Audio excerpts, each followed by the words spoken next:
중환자실, 눈을 뜬 정희가 차갑게 가족을 바라봅니다. 빨리 죽어야 보험금이 나온다고 당신 입으로 말했죠? 철수와 민수, 수진의 얼굴이 하얗게 질립니다. 50년을 함께 산 남편이 내 죽음을 계산하다니. 분노에 찬 목소리 속에 50년 사랑의 신뢰가 무너져 내립니다. 무릎 꿇은 민수가 눈물로 매달린다. 어머니, 제가 제 정신이 아니었습니다. 제발 용서해 주세요. 정희의 눈빛은 흔들리지 않습니다. 용서? 죽기를 기다린 자식이 이제 와서? 방 안의 공기가 얼어붙고 죄책감과 분노가 뒤엉킵니다. 오늘 사연 시작 전에 무료 버튼인 구독과 좋아요 한 번씩 눌러주시면 큰 힘이 됩니다. 항상 건강하시고 바라시는 모든 일 이루시길 바랍니다. 서울 성북구 한적한 골목길, 오래된 양옥집 한 채가 아침 햇살을 받으며 조용히 숨쉬고 있었습니다. 빨간 벽돌로 지어진 2층 양옥은 30년 전 정희와 철수가 처음 마련한 보금자리였어요. 세월이 흘러 벽돌 색깔이 바래고 담쟁이 덩굴이 벽면을 뒤덮었지만 여전히 따뜻한 가정의 온기가 느껴지는 집이었습니다. 이 집의 주인인 김정희는 올해 82살, 평생을 교단에서 보낸 은퇴 교사였죠. 키는 작았지만 곧은 허리와 단정한 자세에서 오랜 교직 생활의 품격이 그대로 묻어났어요. 정희는 새벽 6시면 어김없이 일어나 작은 마당의 화분들에 물을 주는 것으로 하루를 시작했습니다. 오늘도 잘 자랐구나. 정희는 자신이 키우는 들꽃들을 바라보며 미소 지었습니다. 제라늄, 봉선화, 맨드라미, 그리고 작은 장미 화분까지 40년간 아이들을 가르치면서 기른 인내심이 이 작은 정원에서도 그대로 드러났죠. 화분마다 정성스럽게 이름표를 붙여두고 매일 상태를 확인하며 보살피는 모습은 마치 교실에서 학생들을 돌보던 그때와 똑같았습니다. 시든 잎사귀는 정성스럽게 따내고 물이 마른 화분에는 적당량의 물을 주었어요. 너희도 나처럼 나이가 들면 이렇게 될 거야. 정희는 시든 꽃잎을 바라보며 혼잣말했습니다. 하지만 그 말투에는 슬픔보다는 삶에 대한 담담한 수용이 담겨 있었어요. 집 안으로 들어서니 거실 한쪽 벽면 가득 걸린 액자들이 눈에 들어왔습니다. 교사 재직 시절 받은 표창장들, 제자들과 찍은 사진들, 그리고 은퇴식 때의 기념사진까지. 정희에게는 이 모든 것이 자신의 삶을 증명하는 소중한 증거물들이었죠. 특히 가장 가운데 놓인 모범교사상 표창장을 볼 때면 언제나 가슴이 뿌듯했습니다. 그 옆에는 20년 전 졸업생들이 보낸 감사 편지들이 액자에 담겨 있었어요. 선생님 덕분에 오늘의 제가 될 수 있었습니다. 선생님의 가르침을 잊지 않고 살겠습니다. 어려운 시절 도움을 주셔서 감사합니다. 이런 문구들을 읽을 때마다 정희는 자신의 선택이 옳았다고 확신했습니다. 특히 기억에 남는 것은 이경수라는 제자였어요. 가난한 집안 형편 때문에 학교를 그만두려던 아이에게 정희는 몰래 학비와 생활비를 지원해 주었죠. 그 아이가 지금은 훌륭한 의사가 되어 해마다 스승의 날이면 안부 편지를 보내고 있었습니다. 부엌에서 아침 준비를 하는 정희의 모습은 여전히 단정했습니다. 검은색 카디건에 회색 바지, 깔끔하게 빗어 올린 머리까지. 평생 검소하게 살아온 습관은 나이가 들어서도 변하지 않았죠. 냉장고를 열어 간단한 재료들을 꺼내며 혼잣말을 중얼거렸습니다. 철수 씨도 일찍 일어나실 텐데 죽 한 그릇 끓여드려야겠네.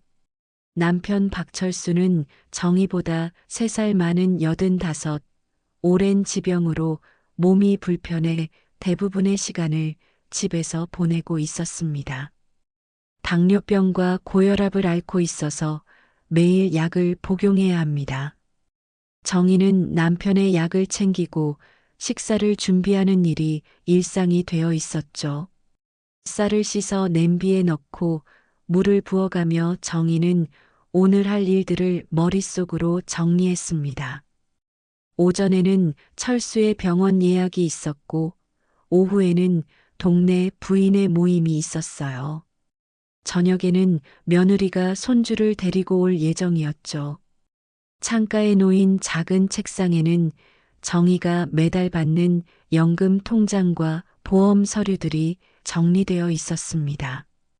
교직원 연금과 개인적으로 가입했던 생명보험과 종신보험, 그리고 작은 적금까지 평생 모은 재산이라고는 이것이 전부였지만 정희는 늘 감사한 마음으로 살고 있었습니다.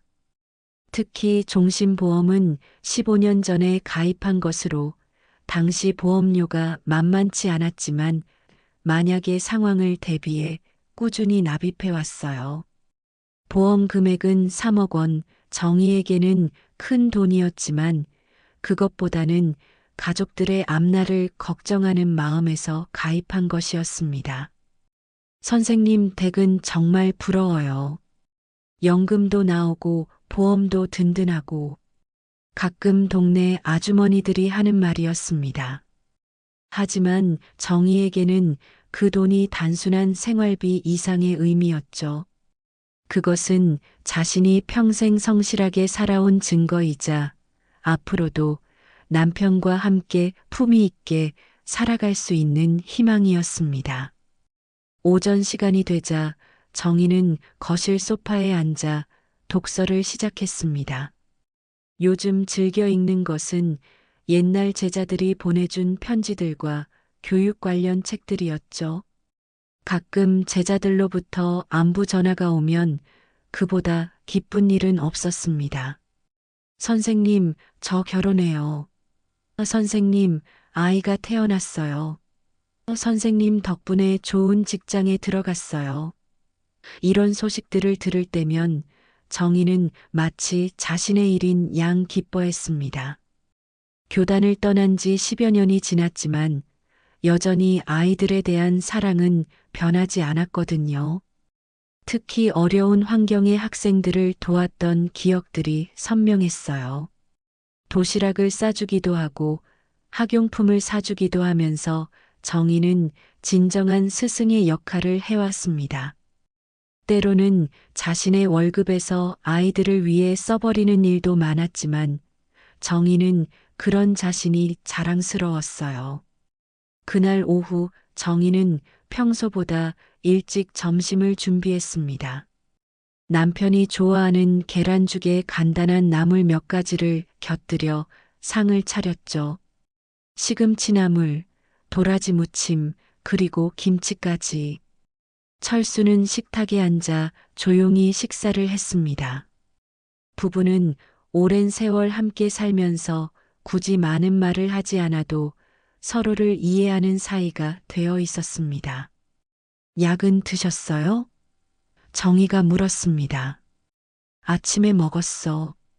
철수의 대답은 늘 그렇듯 간단했습니다. 혈압약 말고 당뇨약도요? 그것도 먹었다고 했잖아. 정희는 남편의 건강이 예전 같지 않다는 것을 잘 알고 있었습니다. 몇 년 전부터 혈압약과 당뇨약을 복용하고 있었고, 최근에는 걸음걸이도 예전보다 느려졌죠. 가끔 밤에 잠을 설치기도 하고, 식욕도 예전만 못했어요. 그런 남편을 돌보는 것이 정희에게는 당연한 일이었습니다. 오후 3시경 정희는 거실에서 뜨개질을 하고 있었습니다. 손녀를 위한 목도리를 만들고 있었는데 한 땀 한 땀 정성스럽게 뜨는 모습에서 할머니의 사랑이 그대로 느껴졌죠. 분홍색 털실로 만들고 있는 목도리는 벌써 반 정도 완성되어 있었어요. 예쁘게 나오고 있네. 정희는 자신의 작품을 바라보며 만족스러워했습니다. 그런데 갑자기 머리가 심하게 아파오기 시작했습니다. 정희는 뜨개 바늘을 놓고 이마를 짚었습니다. 아침에 느꼈던 것과는 다른 훨씬 강한 통증이었죠. 마치 머릿속에서 무언가 터지는 것 같은 느낌이었습니다. 어지러움과 함께 메스꺼움까지 올라왔어요. 정희의 손에서 뜨개 바늘이 떨어지면서 털실이 바닥에 흩어졌습니다. 온몸이 떨리기 시작했고 가슴이 답답해져 왔어요. 여보, 여보. 정희는 남편을 부르려 했지만 목소리가 제대로 나오지 않았습니다. 시야가 점점 흐릿해지고 온몸에 힘이 빠지기 시작했어요. 마치 몸이 자신의 것이 아닌 것처럼 느껴졌죠. 오른쪽 팔에 저린 감각이 올라왔고 입안이 마르기 시작했습니다. 정희는 소파에서 미끄러지듯 바닥으로 쓰러졌습니다. 뜨개질 바구니가 엎어지면서 털실들이 거실 곳곳에 흩어졌어요.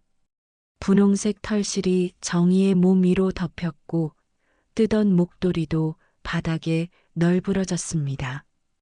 의식이 희미해져가는 가운데서도 정희는 남편을 부르려 애썼지만 목소리는 나오지 않았습니다. 철수는 안방에서 낮잠을 자고 있었기 때문에 아내가 쓰러진 것을 곧바로 알아차리지 못했습니다. 평소 오후 시간이면 정희가 조용히 뜨개질을 하는 것이 일상이었기 때문에 소리가 나지 않는 것을 이상하게 생각하지도 않았어요. 1시간이 지나서야 화장실에 가려다가 거실에 정희를 발견했죠. 여보. 철수는 다급히 정희를 흔들었지만 반응이 없었습니다. 정희의 얼굴은 창백했고 입술은 파랗게 변해 있었어요. 손이 떨리는 것도 잊은 채 철수는 119에 신고 전화를 걸었습니다. 응급실입니다. 환자가 갑자기 의식을 잃으셨다고요? 주소를 알려주세요. 성북구 도남동입니다. 빨리 와주세요. 아내가 깨어나지 않아요. 침착하시고 환자분을 안전한 곳에 눕혀두세요. 지금 출동하겠습니다. 구급차가 도착하기까지의 시간이 철수에게는 영원처럼 느껴졌습니다. 철수는 정희의 손을 잡고 계속 이름을 불렀지만 정희는 꿈쩍도 하지 않았어요. 다만 가슴이 미약하게 오르내리는 것으로 생명이 유지되고 있다는 것만 확인할 수 있었습니다. 구급대원들이 들것에 정희를 옮기는 모습을 바라보며 철수는 가슴이 터질 것 같았어요. 50년을 함께 산 아내가 이렇게 갑자기 쓰러질 줄이야. 구급차 안에서 구급대원이 물었습니다. 환자분이 평소에 앓고 계신 병이 있으신가요?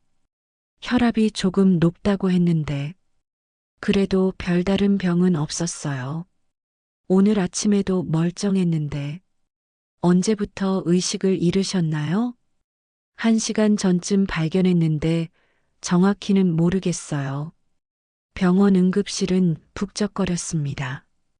의료진들이 분주하게 움직이며 정희를 응급처치실로 옮겼어요.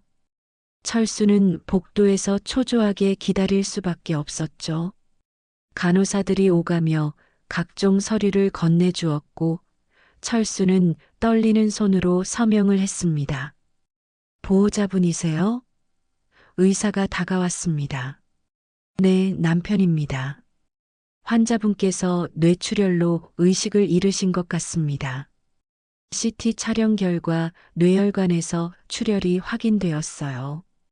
지금 응급수술을 준비하고 있습니다. 뇌출혈.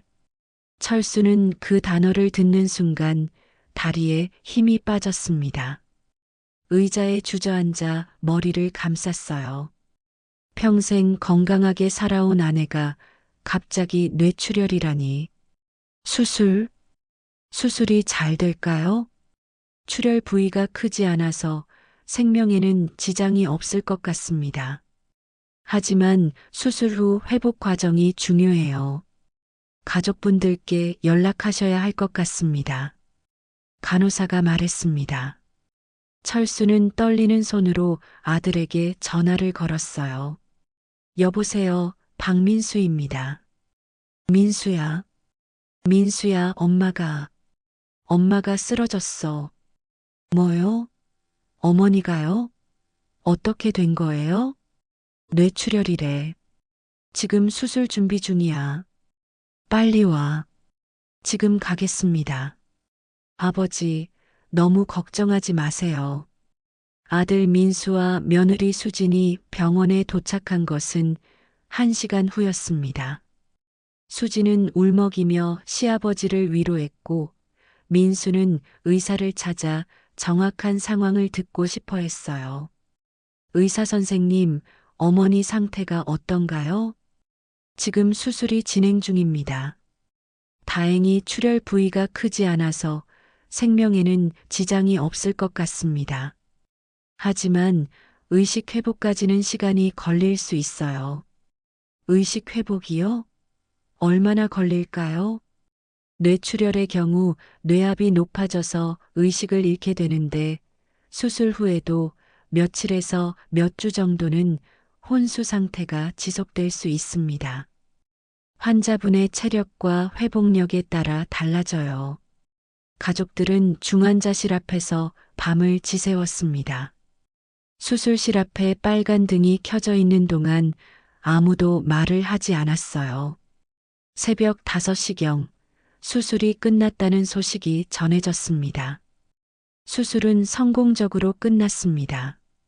출혈된 혈액을 제거하고 뇌압을 낮췄어요.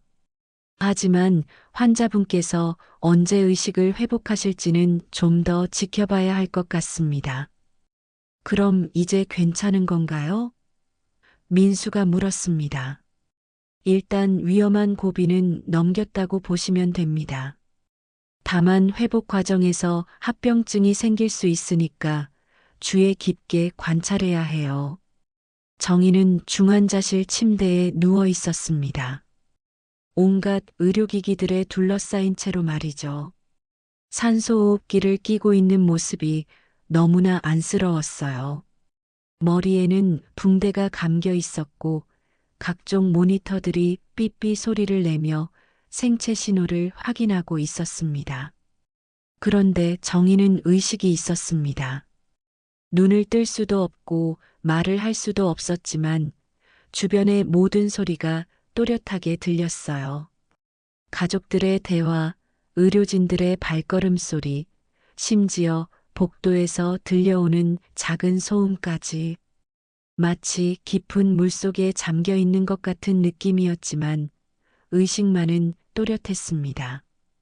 왜 이렇게 된 걸까? 정희는 속으로만 생각할 수 있었습니다. 이렇게 갑자기 첫날 밤 철수가 정희의 침대 옆에서 지키고 있었습니다. 아들과 며느리는 집으로 돌아갔고 철수 혼자 병실에 남아 있었어요. 중환자실의 조명은 어둡게 유지되고 있었고 각종 기계음만이 고요한 밤을 채우고 있었습니다. 여보, 빨리 일어나야 해. 철수가 정희의 손을 잡으며 말했습니다. 그런데 철수의 목소리에 무언가 이상한 느낌이 있었어요. 평소의 다정함과는 다른 어딘가 계산적인 느낌이 들었습니다. 이렇게 오래 누워 있으면 안 되는데. 철수는 잠깐 침묵하더니 사방을 둘러본 후 작은 목소리로 중얼거렸습니다. 빨리 죽어야 보험금이 나오지. 정희는 그 말을 똑똑히 들었습니다. 마치 머릿속에 천둥이 치는 것 같았어요. 50년을 함께 산 남편이 자신이 빨리 죽기를 바라고 있다니 가슴이 찢어질 것 같았지만 몸을 움직일 수도 소리를 낼 수도 없었습니다. 내가 잘못 들었겠지. 정희는 애써 그렇게 생각하려 했습니다. 하지만 철수의 목소리는 너무나 또렷했어요. 50년을 함께 살면서 남편의 목소리를 못 알아들을 리가 없었죠. 더욱이 그 목소리에는 평소와 다른 차가운 계산이 깔려 있었습니다. 철수는 계속해서 혼잣말을 했어요. 주위를 살펴본 후 더 작은 목소리로 말했습니다. 3억이면 큰 돈인데 애들한테도 도움이 될 거고. 철수는 정희의 손을 잡고 있으면서도 차갑게 계산하고 있었어요. 이렇게 병원비만 나가면 돈만 없어질 텐데 연명 치료비가 얼마나 드는지 아나. 정희의 가슴이 무너져 내렸습니다. 남편이 자신의 보험금을 계산하고 있었던 거예요. 자신이 죽기를 바라면서 말이죠. 평생 아껴 모은 돈으로 가입한 보험이 지금은 자신의 목숨을 재촉하는 도구가 되어버린 셈이었습니다. 병원비도 만만치 않을 텐데. 철수는 중얼거렸습니다. 하루에 몇십만 원씩 나간다던데. 이런 식으로 몇 달씩 끌면 집까지 팔아야 할지도 모르지. 철수는 잠깐 침묵하더니 정희의 얼굴을 내려다보았습니다. 여보, 너도 이렇게 고생하기 싫을 거야. 그냥 편하게 가는 게 나을 텐데. 그때 간호사가 들어왔습니다. 젊은 여자 간호사였는데 정희의 상태를 확인하며 차트에 기록을 남겼어요. 보호자분, 환자분 상태는 안정적입니다. 혈압도 정상 범위고 맥박도 규칙적이에요. 밤에는 보호자 한 분만 계실 수 있어요. 네, 알겠습니다. 철수는 당황한 듯 급하게 대답했습니다. 마치 들키면 안 되는 말을 하고 있었다는 듯이요. 간호사가 나간 후 철수는 다시 정희에게 다가왔어요. 하지만 이번에는 더 조심스럽게 주위를 살펴보더니 귀에 대고 속삭였습니다. 여보, 너무 힘들어하지 마. 이제 편히 쉬어도 돼. 우리도 나이가 들었잖아. 그 말이 정희에게는 죽으라는 뜻으로 들렸습니다. 눈물이 나고 싶었지만 눈물조차 흘릴 수 없었어요. 다만 가슴속 깊은 곳에서 분노가 끓어오르기 시작했습니다. 다음 날 아침 며느리 수진이 병실에 들어왔습니다. 수진은 정희의 이마를 만져보며 안타까운 표정을 지었어요. 어머니, 어떻게 이런 일이. 수진의 목소리에는 걱정이 묻어 있었습니다. 하지만 곧이어 철수와 복도에서 나누는 대화가 병실까지 들려왔습니다. 중환자실 문이 열려 있어서 복도의 대화가 고스란히 들렸어요. 아버지, 어머니 보험 서류는 어디에 있어요? 집 서재 서랍에 있어. 왜 그래? 혹시 모르니까 미리 확인해둬야 할 것 같아서요. 보험금이 얼마나 되는지도 알아야 하고, 그래야 앞으로 계획을 세우죠. 3억 원이야. 15년 동안 꼬박꼬박 넣었거든. 매달 20만 원씩 내는 게 쉽지 않았는데. 3억 원이요? 생각보다 많네요. 그럼 우리 집 대출도 정리할 수 있겠어요. 정희는 충격에 빠졌습니다. 며느리까지도 자신의 보험금에 관심을 보이고 있었던 거예요. 자신이 아직 살아있는데도 불구하고 말이죠. 그것도 병실 바로 앞에서 당당하게 그런 이야기를 하다니. 그럼 오늘 집에 가서 서류들 정리해 둘까요? 보험회사 연락처도 확인하고. 수진이 물었습니다. 그래, 그럼 오늘 오후에 같이 가자. 민수도 퇴근하면 부를 거야. 셋이서 자세히 살펴봐야지. 네, 그리고 혹시 모르니까 변호사 연락처도 알아보는 게 좋을 것 같아요. 상속이나 이런 절차들이 복잡하다고 하던데요. 두 사람이 병실로 돌아왔을 때는 마치 아무 일도 없었다는 듯 정의를 걱정하는 표정을 지었어요. 어머니, 빨리 나으셔야 해요. 아버지가 얼마나 걱정하시는지 몰라요. 수진이 정의의 손을 잡으며 말했습니다. 하지만 그 말이 정의에게는 위선으로만 들렸어요. 방금 전까지 자신의 보험금 이야기를 하고 있었던 입에서 나오는 걱정의 말들이었으니까요. 오후가 되자 아들 민수도 병원에 왔습니다. 직장에서 급히 나온 모양인지 넥타이도 제대로 매지 않고 왔어요. 가족들이 모두 모이자 본격적인 대화가 시작됐습니다. 아버지, 어머니 상태는 어떠세요? 민수가 물었습니다. 의사 말로는 언제 깨어날지 모른다고 해. 몇 주가 걸릴 수도 있고 아예 못 깨어날 수도 있다고 하더라. 그럼 장기전을 각오해야겠네요. 회사에 가족 간병휴가 신청해야 할 것 같아요. 그게 문제야. 병원비가 만만치 않거든. 중환자실은 하루에 50만 원씩 나간다고 하던데. 수진이 끼어들었습니다. 아버지, 어머니 보험 서류 확인해 보셨어요? 응, 종신보험이 3억이고 의료실비 보험도 있어. 실비는 치료비의 일부만 나오고 의료실비는 살아있을 때 치료비로 나오는 거고 종신보험은 민수가 말을 흐렸습니다. 돌아가셔야 나오는 거지. 철수가 직설적으로 말했습니다. 정희는 그 순간 온몸이 얼어붙는 느낌이었어요. 가족들이 자신의 앞에서 당당하게 자신의 죽음에 대해 이야기하고 있었던 겁니다. 마치 자신이 이미 죽은 사람인 것처럼 말이죠. 어머니가 이렇게 오래 의식을 못 찾으시면 수진이 조심스럽게 말했습니다. 병원비만 계속 나갈 텐데요. 우리 집 사정도 넉넉하지 않고 그러게 말이야. 연명 치료라도 하게 되면 돈이 얼마나 들지 몰라. 몇 천만 원은 기본이라고 하던데. 아버지도 나이가 있으시고 혼자서 어머니 간병하기도 힘드실 텐데. 민수가 한숨을 쉬며 말했습니다. 정말 어려운 상황이네요.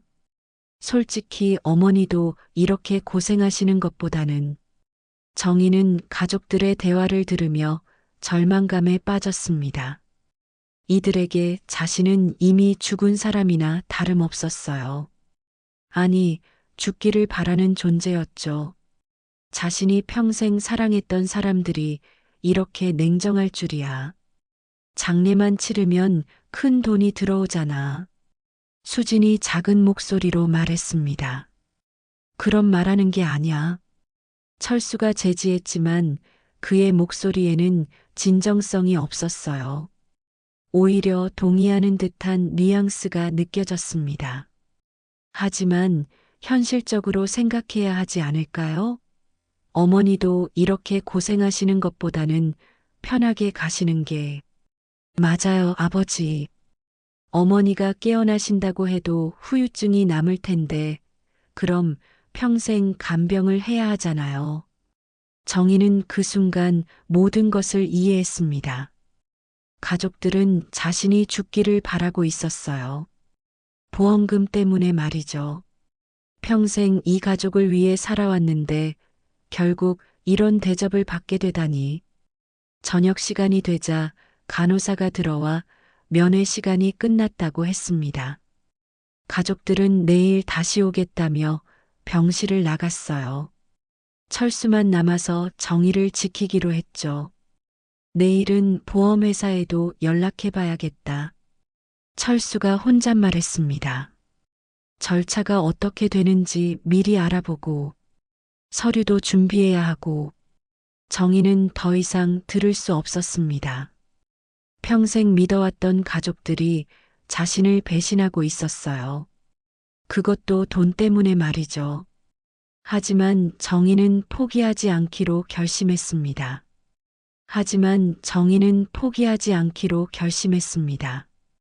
이렇게 당하고만 있을 수는 없었어요. 분명히 방법이 있을 거라고 생각했습니다. 평생 교사로 살면서 어려운 상황을 헤쳐나간 경험이 있었으니까요. 특히 문제 학생들을 상담하고 도와주면서 쌓은 인내심과 지혜가 있었습니다. 그날 밤 정희는 온 힘을 다해 의식을 집중시켰습니다. 손가락 하나라도 움직여 보려고 애썼어요. 하지만 몸은 전혀 반응하지 않았습니다. 마치 영혼과 육체가 분리된 것 같은 답답함이 밀려왔어요. 다만 의식만은 점점 더 또렷해지고 있었습니다. 이러면 안 되는데. 정희는 속으로 생각했습니다. 내가 뭔가 해야 해. 이렇게 당하고만 있을 순 없어. 새벽이 되자 정희는 한 가지 계획을 떠올렸습니다.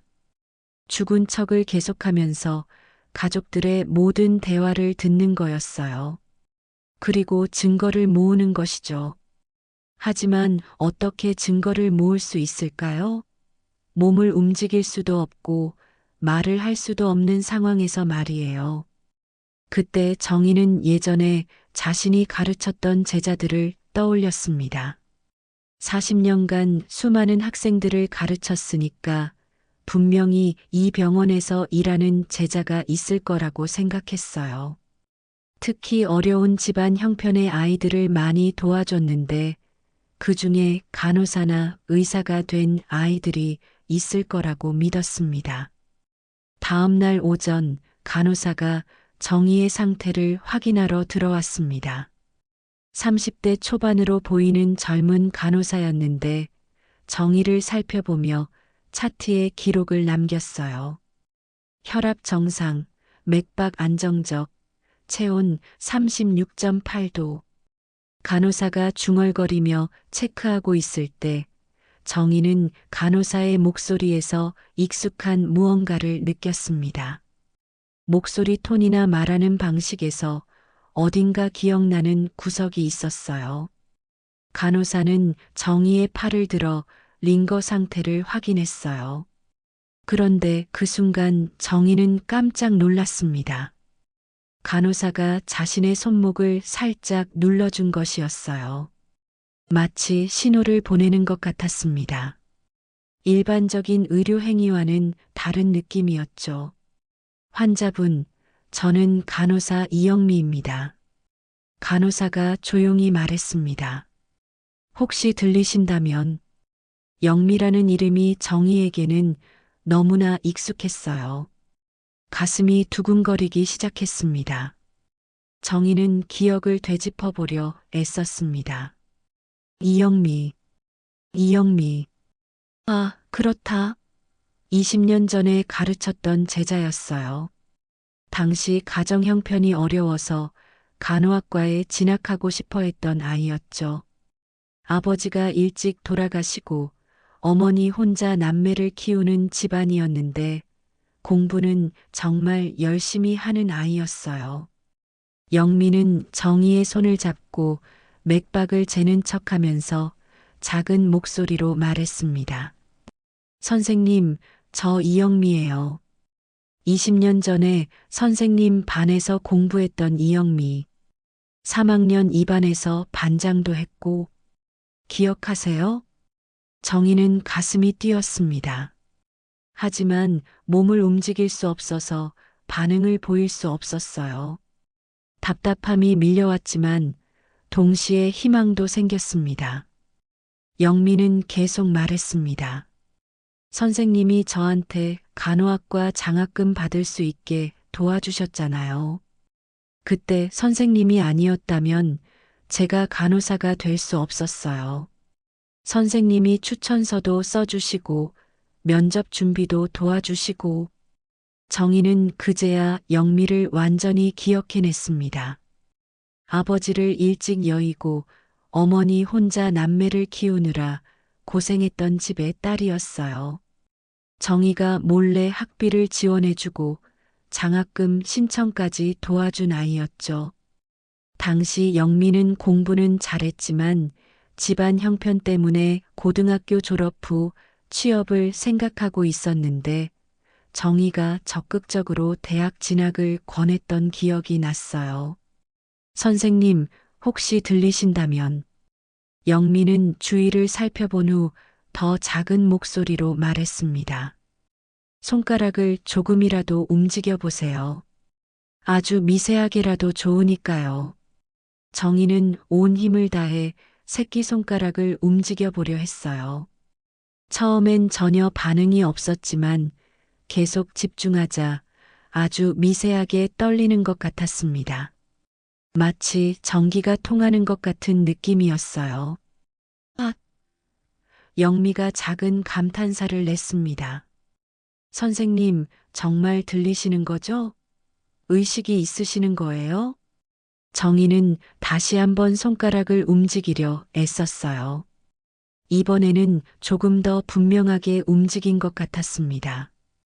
영미의 얼굴에 놀람과 기쁨이 동시에 나타났어요.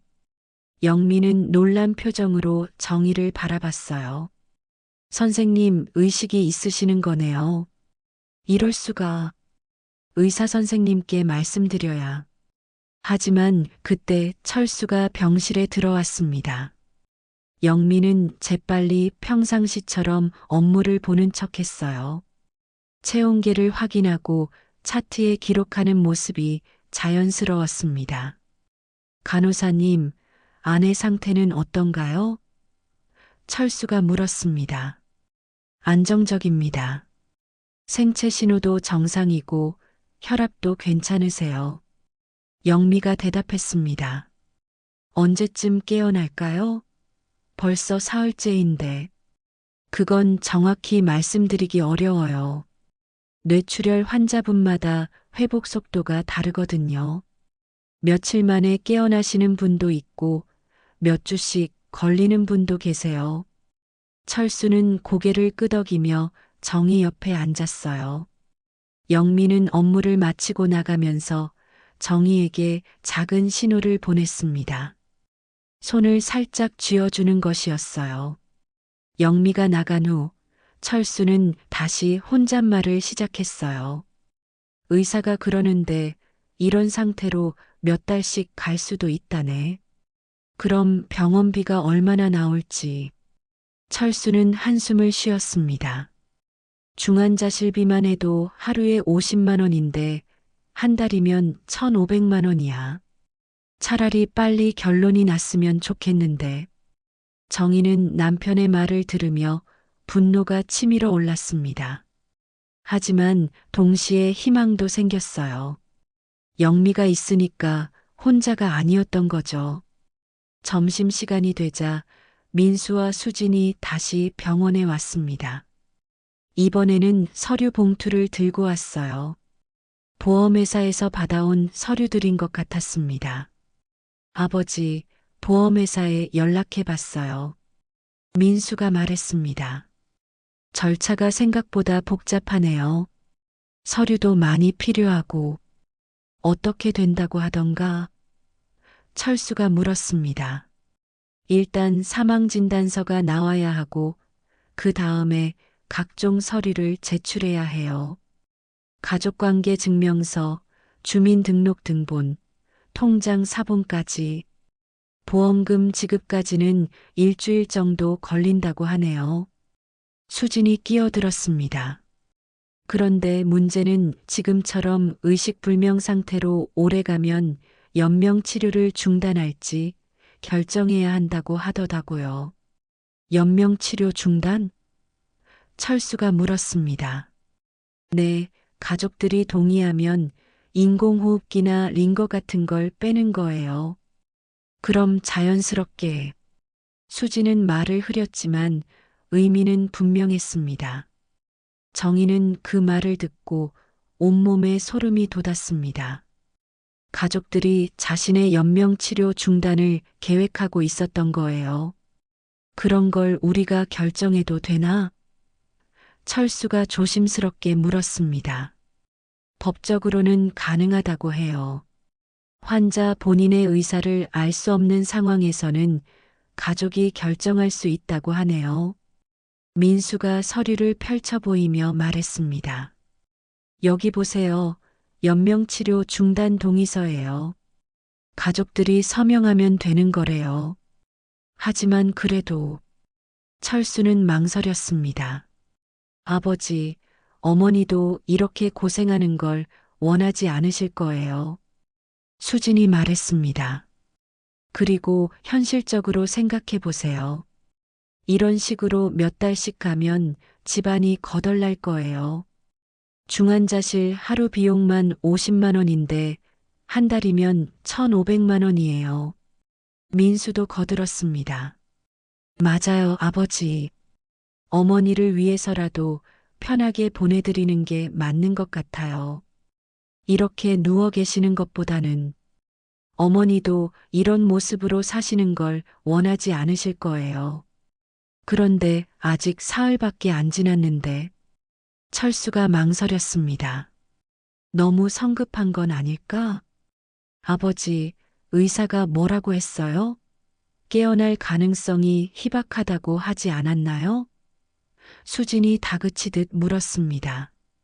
그런 건 아니고 시간이 걸릴 수 있다고 했어.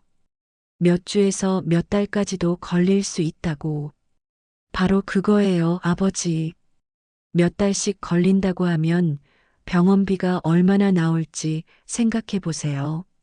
민수가 계산기를 꺼내며 말했습니다. 한 달에 1,500만 원씩 6달이면 9천만 원이에요. 거의 억에 가까운 돈이라고요. 정희는 가족들의 대화를 들으며 절망했습니다. 이제 단순히 보험금을 바라는 게 아니라 적극적으로 자신의 죽음을 계획하고 있었던 거예요. 그것도 겨우 사흘 지났는데 벌써 연명치료 중단을 논의하다니. 아버지 생각해 보세요. 어머니가 설령 깨어나신다고 해도 후유증이 남을 텐데요. 민수가 말했습니다.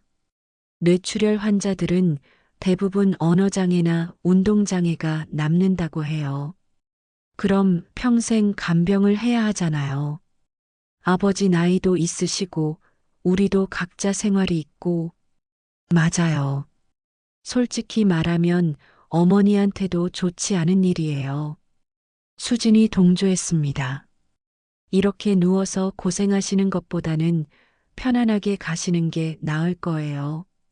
어머니도 자존심이 강하신 분인데 이런 모습으로 사시는 걸 원하지 않으실 거라고요. 철수는 고민하는 듯 침묵했습니다. 정희를 바라보며 한숨을 쉬었어요. 그러다가 작은 목소리로 말했습니다. 그럼 언제 결정해야 하나? 이런 걸 어떻게 결정하지? 빨리 할수록 좋죠. 병원비만 계속 나가니까요. 그리고 법적으로도 문제 없다고 확인했어요. 민수가 대답했습니다. 의사한테 물어볼까요? 수진이 제안했습니다. 연명치료 중단하면 어떻게 되는지, 절차는 어떻게 되는지. 그래, 그럼 의사 선생님께 한번 여쭤보자. 정확한 절차를 알아야 할 것 같아. 그리고 아버지, 연명치료 중단하면 얼마나 걸려요? 수진이 조심스럽게 물었습니다. 그런 걸 내가 어떻게 알아? 의사한테 물어봐야지. 보통 며칠 안 걸린다고 하던데요. 인공호흡기 끄면 자연스럽게. 정희는 그 말을 듣고 온몸이 차갑게 식었습니다. 가족들이 의사에게 연명치료 중단을 요구할 계획을 세우고 있었던 거예요. 자신이 아직 의식이 있다는 것도 모른 채 말이죠. 그때 영미가 다시 들어왔습니다. 정기 검진 시간이라며 가족들에게 잠시 밖으로 나가달라고 했어요. 죄송하지만 환자분 검진하는 동안 밖에서 기다려 주시겠어요? 10분 정도면 끝날 거예요. 네, 알겠습니다. 그럼 커피 한 잔 마시고 오겠습니다. 가족들이 나간 후 영미는 재빨리 정희에게 다가왔습니다. 선생님, 방금 대화 다 들으셨죠? 영미가 작은 목소리로 물었습니다. 정말 심각한 상황이에요. 정희는 손가락을 움직여 신호를 보냈습니다. 이번에는 어제보다 조금 더 분명하게 움직일 수 있었어요. 영미는 그 작은 움직임을 놓치지 않았습니다. 선생님, 정말 위험한 상황이에요.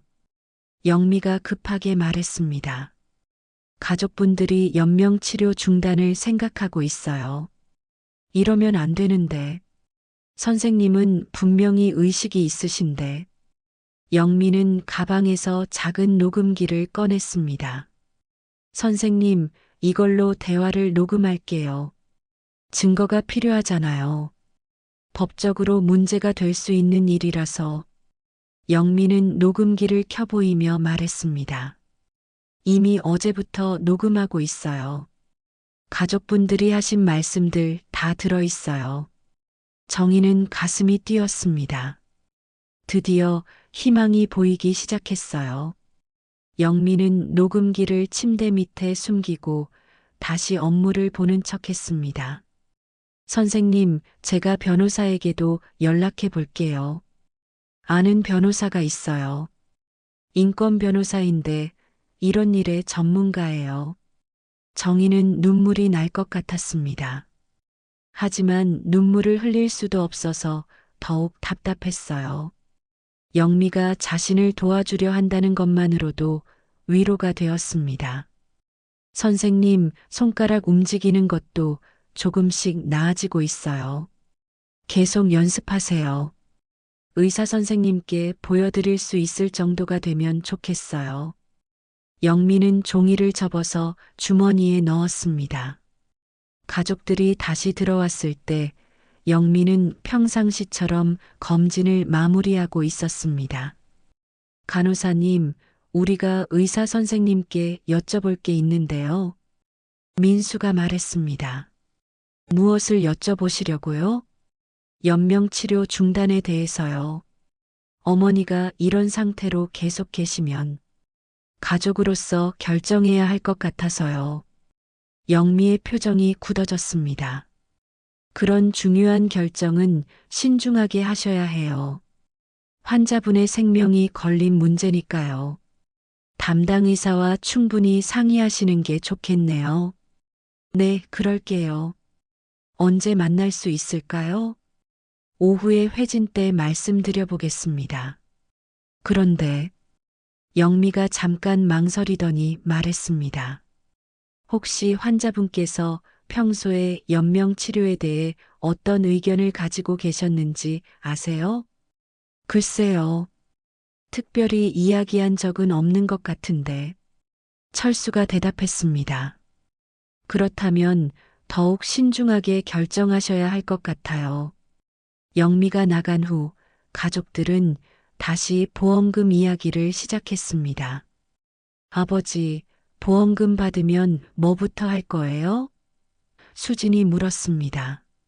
글쎄, 일단 빚부터 갚아야지.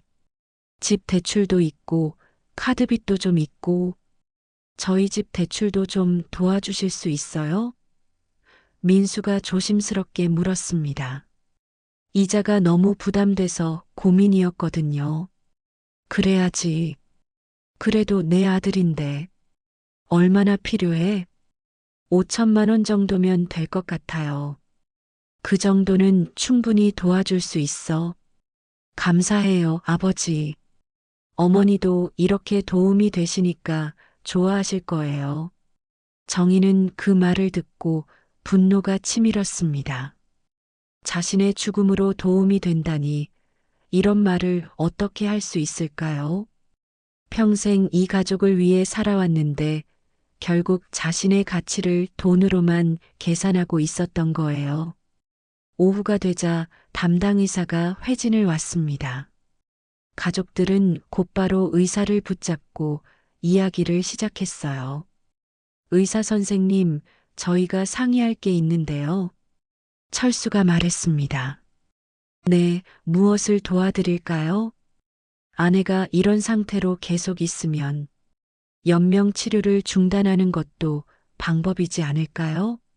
가족으로서는 정말 힘든 결정이지만 의사는 놀란 표정을 지었습니다. 아직 환자분께서 쓰러지신 지 며칠밖에 안 됐는데요. 너무 성급한 결정 아닌가요?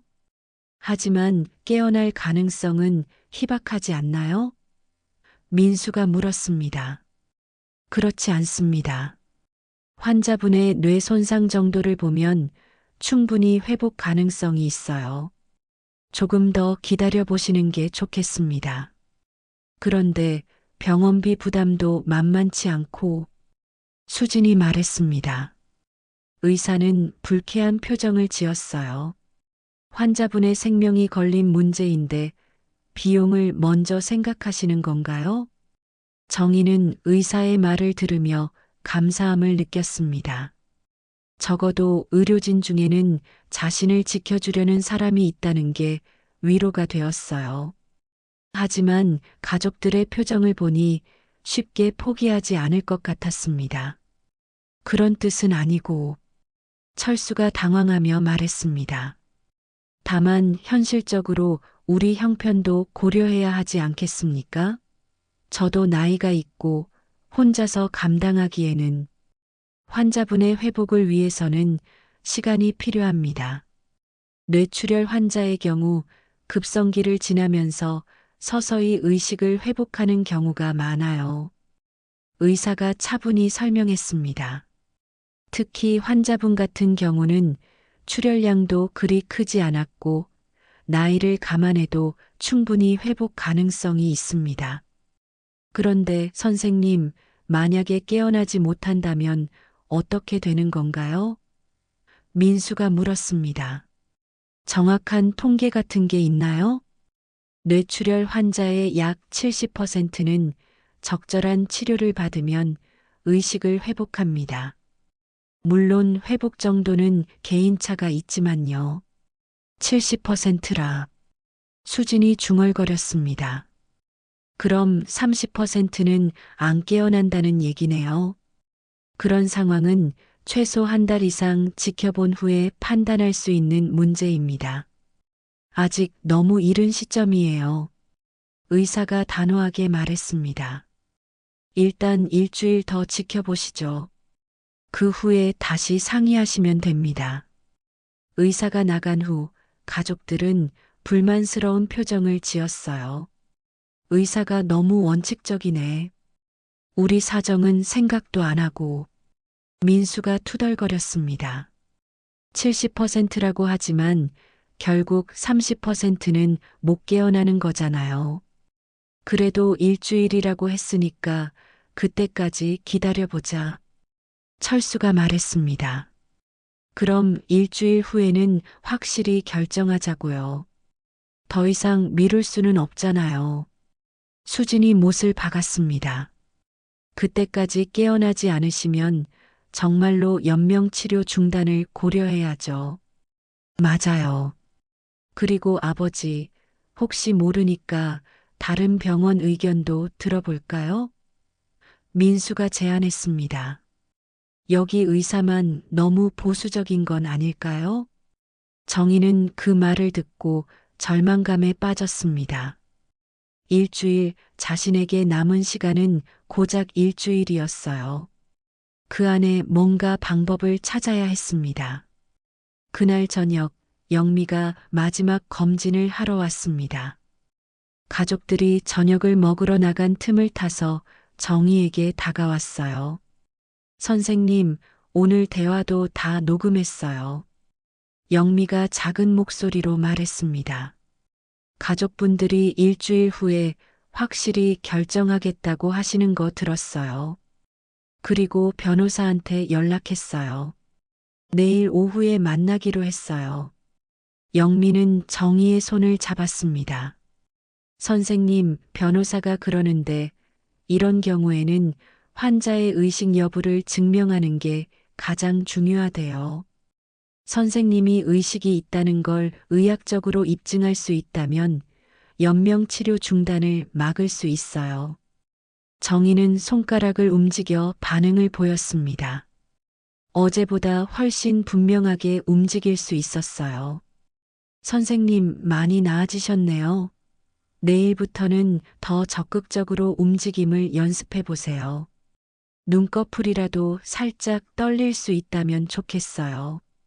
선생님, 변호사 이름은 김정민이에요. 의료 관련 사건을 많이 담당한 분이래요. 내일 녹음 파일을 가져가서 상담받을 예정이에요. 그분이 그러는데 가족들의 발언만으로도 충분히 문제 제기가 가능하대요. 정희는 고개를 끄덕이고 싶었지만 아직 그럴 수 없었어요. 대신 손가락으로 신호를 보냈습니다. 하지만 선생님이 의식이 있다는 걸 직접 보여드릴 수 있다면 훨씬 강력한 증거가 되죠. 변호사도 내일 직접 와서 확인하고 싶어 하세요.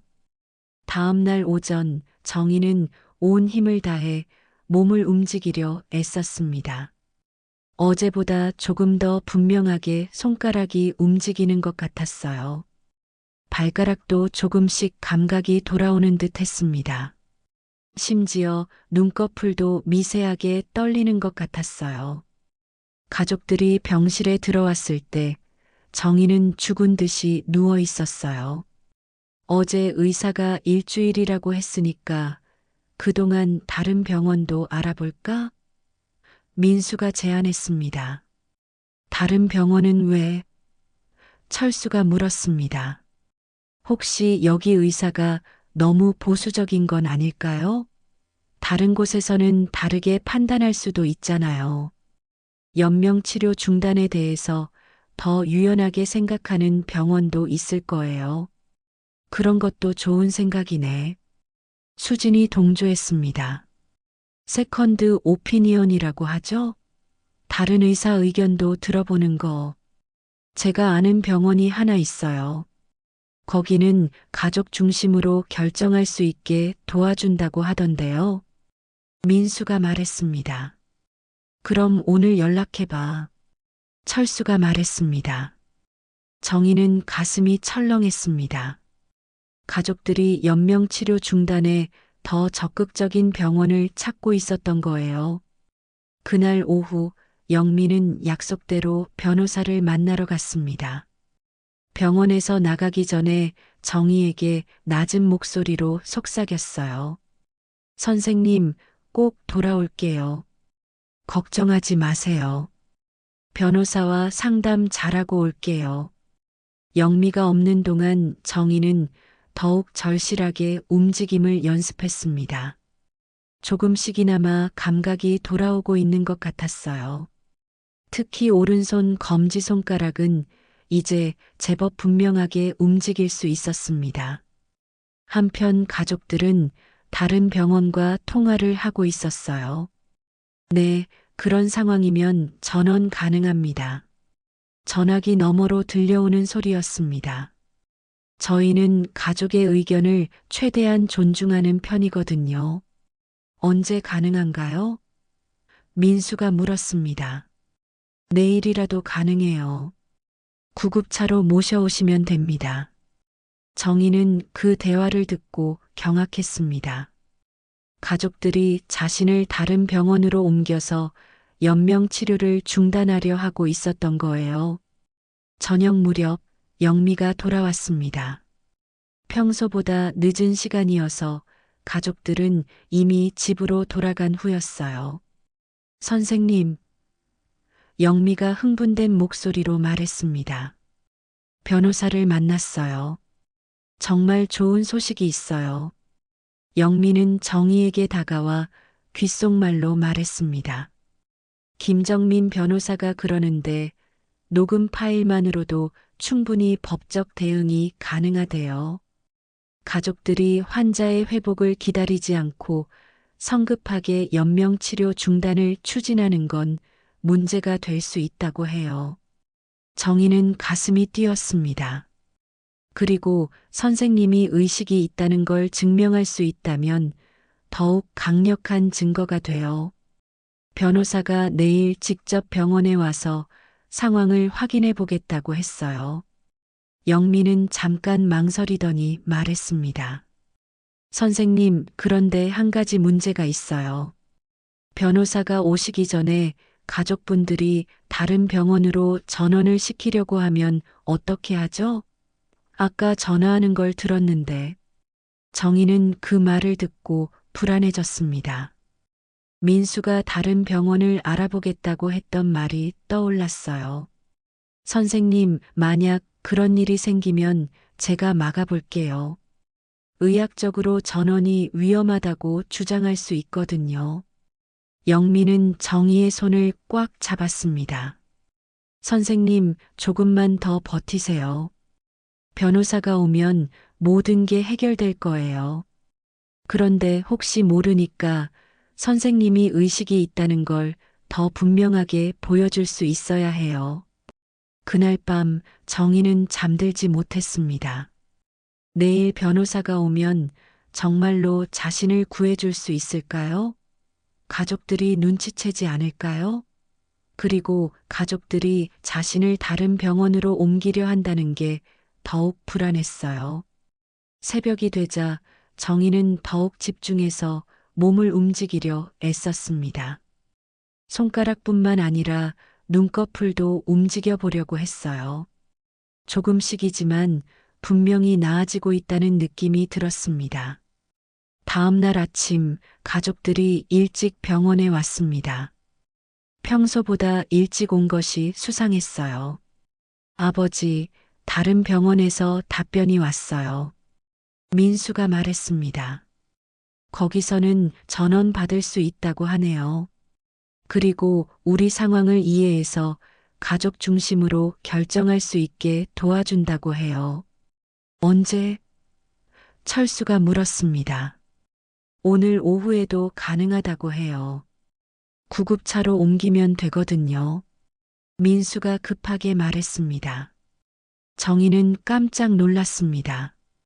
가족들이 자신을 다른 병원으로 옮기려 하고 있었던 거예요.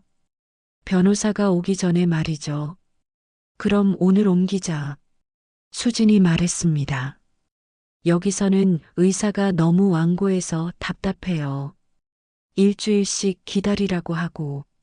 그래, 그럼 오늘 오후에 수속을 밟자. 빨리 결정하는 게 모두에게 좋을 거야. 정희는 절망했습니다. 변호사가 오기 전에 다른 병원으로 옮겨지면 모든 계획이 수포로 돌아갈 것 같았어요. 그때 영미가 들어왔습니다. 가족들의 대화를 듣고 놀란 표정을 지었어요. 전원을 하신다고요? 영미가 물었습니다. 네, 오늘 오후에 다른 병원으로 옮기려고 해요. 민수가 대답했습니다. 영미는 당황한 듯 말했습니다. 환자분 상태로는 전원이 위험할 수 있어요.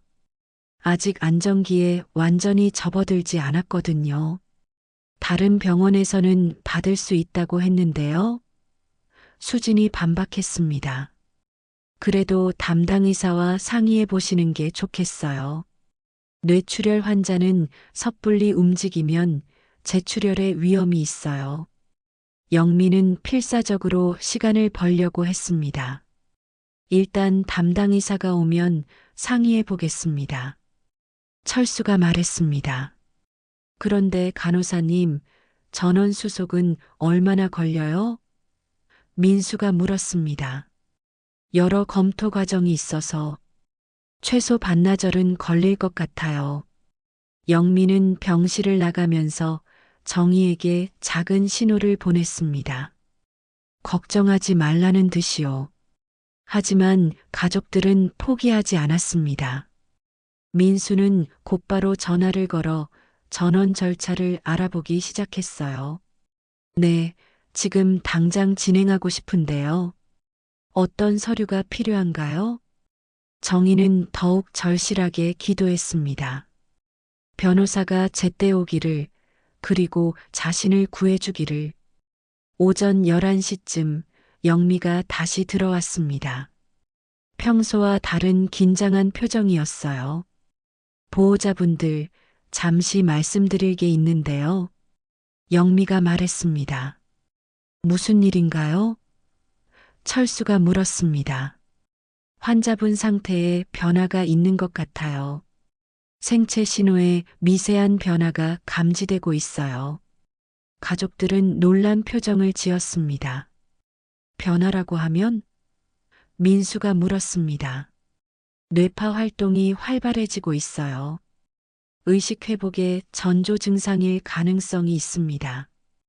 정희는 영미가 거짓말을 하고 있다는 것을 알았습니다. 자신을 보호하기 위해서 말이죠. 그럼 곧 깨어날 수도 있다는 건가요? 수진이 물었습니다. 가능성이 있어요. 담당 의사께서 정밀 검사를 지시하셨어요. 그럼 전원은? 민수가 조심스럽게 물었습니다. 지금 상황에서는 권하지 않습니다. 의식 회복 과정에서 환경이 바뀌면 좋지 않거든요. 가족들은 당황한 표정으로 서로를 바라봤습니다. 정오가 되자 병원 로비에 정장을 입은 중년 남성이 나타났습니다. 김정민 변호사였어요. 영미가 미리 약속한 대로 온 거였죠. 영미는 변호사를 병실 근처로 안내했습니다. 이쪽이 김정희 선생님 병실이에요. 영미가 작은 목소리로 말했습니다. 가족들은 지금 안에 있나요? 네, 지금 전원을 시키려고 하고 있어요. 제가 일단 맡고는 있는데. 알겠습니다. 일단 녹음 파일부터 들어보죠. 변호사는 영미가 준 녹음기를 받아들었습니다. 이 정도면 충분히 법적 대응이 가능합니다. 변호사가 말했습니다. 환자의 회복 가능성을 무시하고 경제적 이유로 연명치료 중단을 추진하는 것은 명백한 문제가 있어요. 그럼 어떻게 해야 하나요? 일단 환자분을 직접 봐야겠어요. 의식이 있다는 것을 확인할 수 있다면 더욱 좋고요. 그때 병실에서 소리가 들려왔습니다. 전원 서류 준비됐어요. 민수의 목소리였습니다. 변호사와 영미는 서둘러 병실로 들어갔습니다. 실례합니다. 변호사가 말했습니다. 저는 김정민 변호사입니다. 가족들은 놀란 표정으로 변호사를 바라봤습니다. 변호사요? 왜 여기에? 철수가 물었습니다. 환자분과 관련해서 법적 자문을 요청받았습니다. 누가 요청했나요?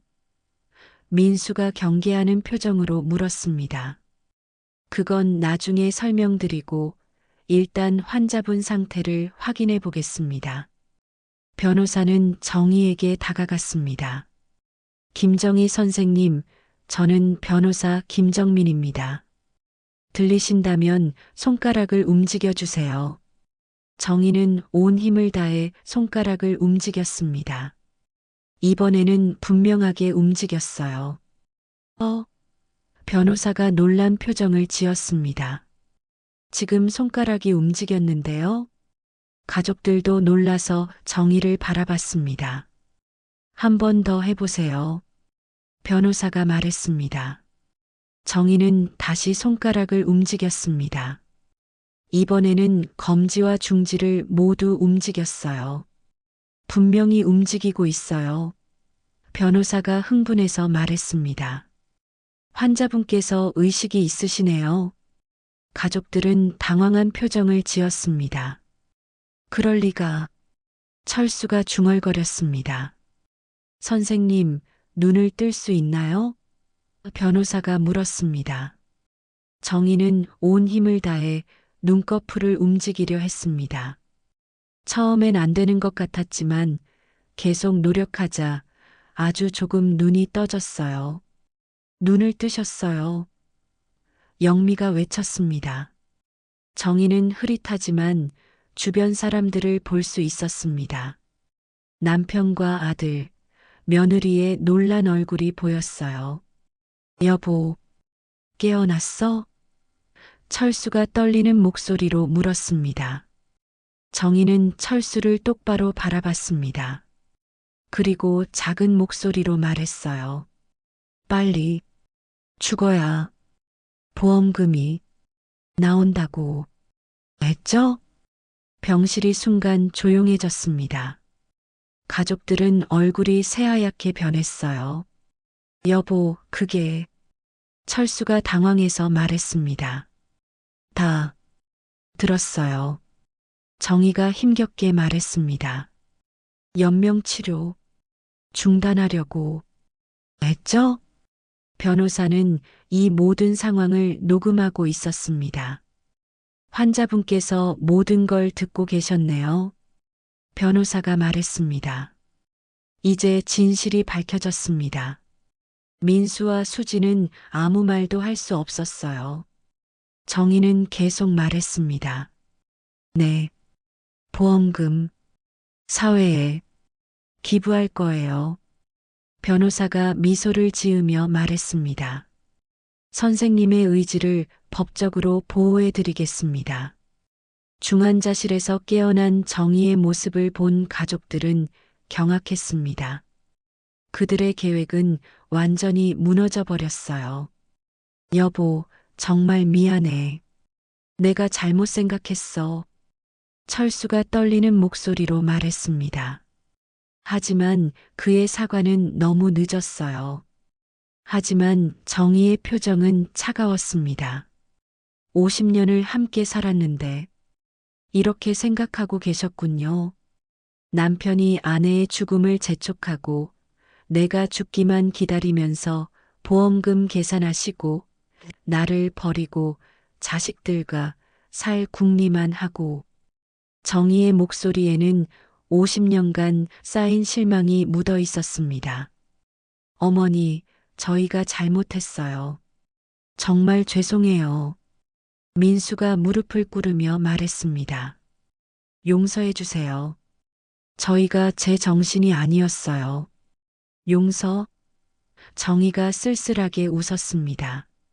내가 죽기만 기다리면서 보험금 계산하던 놈이 이제 와서 용서를 구한다고? 수진도 울먹이며 말했습니다. 어머니, 저희가 너무 현실적으로만 생각했어요. 어머니 마음은 생각하지 못했어요. 남보다도 못한 것들, 남편도 자식도 돈 앞에선 다 필요 없구나. 변호사는 조용히 모든 상황을 기록하고 있었습니다. 정희의 증언과 가족들의 반응까지 모든 것이 증거가 되고 있었어요. 김정희 선생님, 지금 기분이 어떠신지 말씀해 주실 수 있나요? 변호사가 물었습니다. 배신감이 가장 크네요. 정희가 천천히 말했습니다. 평생 이 가족을 위해 살았는데 결국 내 가치는 보험금 3억 원이었다는 걸 알게 된 기분이에요. 며칠 후 정희는 많이 회복되어 일반 병실로 옮겨졌습니다. 몸은 회복되고 있었지만 마음의 상처는 쉽게 아물지 않았어요. 영미는 매일 정희를 찾아와 안부를 물었습니다. 선생님, 정말 다행이에요. 그때 포기하지 않으셨으니까 지금의 기적이 있는 거예요. 영미야, 너 덕분이야. 내가 아니었다면 나는 정말로 죽었을 거야. 정희는 영미의 손을 꼭 잡았습니다. 선생님이 저한테 해주신 것처럼 저도 선생님을 지켜드리고 싶었어요. 선생님은 제 인생의 은인이니까요. 그날 오후 변호사가 정희를 찾아왔습니다. 선생님, 보험금 처리에 대해 상의할 게 있어요. 어떤 거죠? 현재 보험금 수혜자가 남편분으로 되어 있는데 선생님께서 살아계시니 수혜자를 변경할 수 있어요. 정희는 잠깐 생각하더니 말했습니다. 사회에 기부하고 싶어요. 어려운 학생들을 위한 교육장학재단에 기부하겠습니다. 정말로 그렇게 하시겠어요? 3억 원이라는 큰 돈인데. 네, 결심했어요.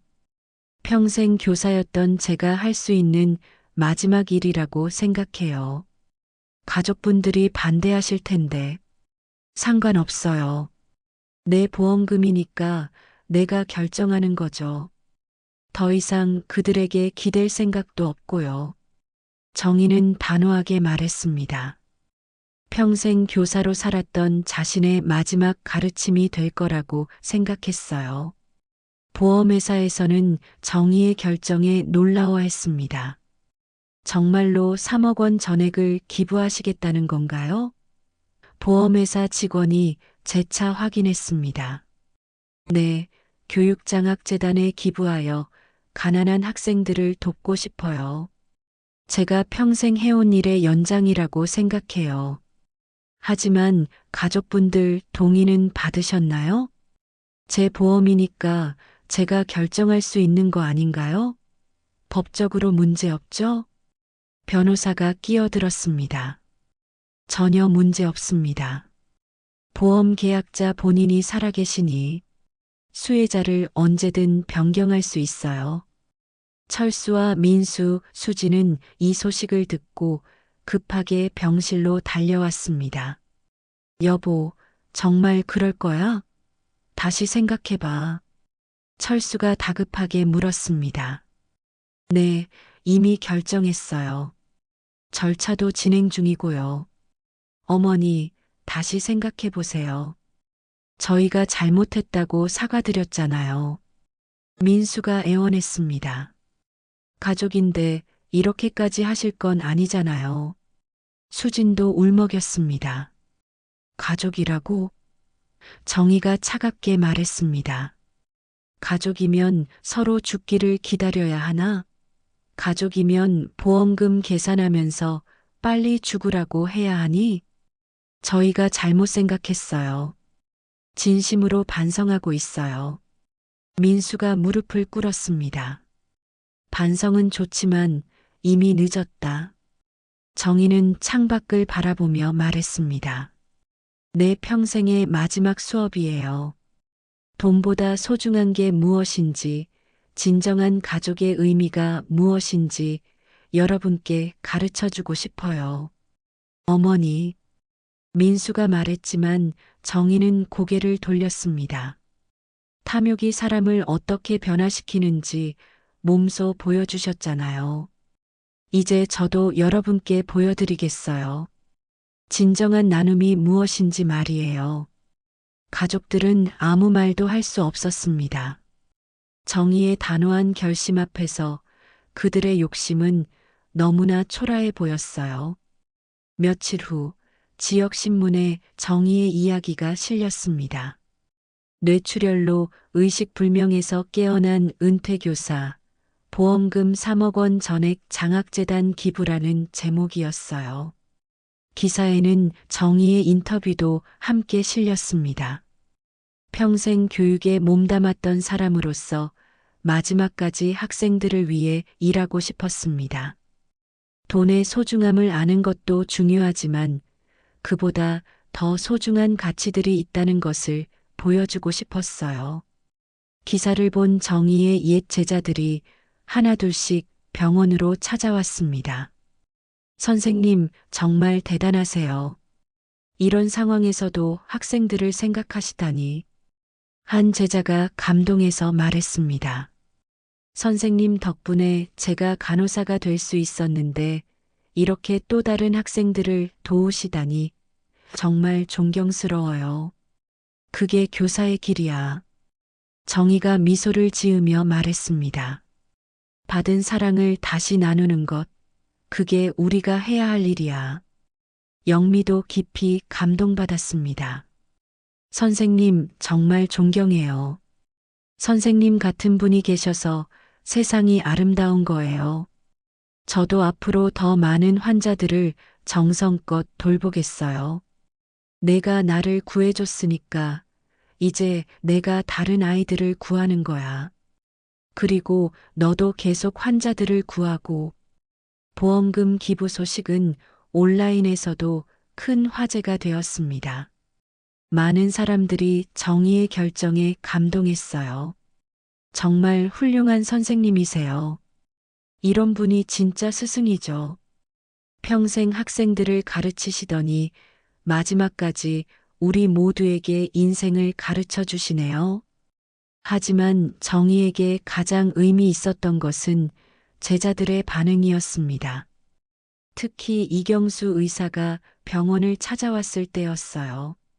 선생님, 제가 의사가 된 것도 선생님 덕분인데 이렇게 또 다른 학생들을 위해서 이경수는 눈물을 글썽이며 말했습니다. 내가 훌륭한 의사가 된 게 선생님에게는 가장 큰 보상이야. 정희는 이경수의 손을 잡았습니다. 이제 너도 어려운 환자들을 많이 도와줘. 그게 선생님한테는 가장 큰 기쁨이야. 한 달 후 정희는 완전히 회복되어 퇴원했습니다. 그날 밤 정희는 일기를 썼습니다. 내 인생에서 가장 큰 위기가 결국 가장 큰 축복이 되었다. 가족의 배신으로 절망했지만 그 덕분에 더 많은 학생들을 도울 수 있게 되었다.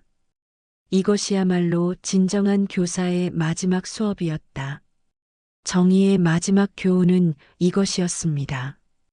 탐욕은 사람을 파멸시키지만 나눔은 영원한 가치를 만든다는 것. 그리고 진정한 사랑은 조건이 없다는 것이었어요.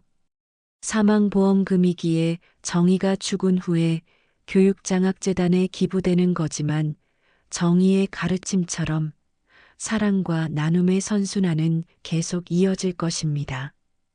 오늘 이야기가 여러분의 마음에 작은 울림이 되었기를 바랍니다. 공감하셨다면 구독과 좋아요로 함께 해주세요.